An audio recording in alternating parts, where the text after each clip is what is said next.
గురువారం నాడు అసలు దక్షిణామూర్తి స్తోత్రం అన్న మాట అనడమే చాలా గొప్ప.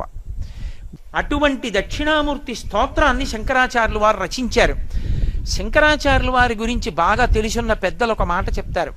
వారు 5వ సంవత్సరం వచ్చేటప్పటికి వారికి సంస్కృత భాష, వేదములు, పురాణములు, కావ్యములు అన్నీ కరతలామలకములు అయిపోయాయి. ఆయనకు పుస్తకం అక్కర్లేదు, అలా వ్యాఖ్యానం చేశారు. ఏకసంధాగ్రాహి, ఒక్కసారే చూసేవారు ఆయన అంతే.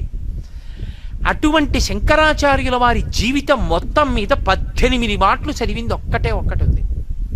18 మార్లు చదివారు దాన్ని అంటారు. 2 మాటలు 3 మాటలు కాదు, అదొక్కదాన్నే 18 మాటలు చదివారు.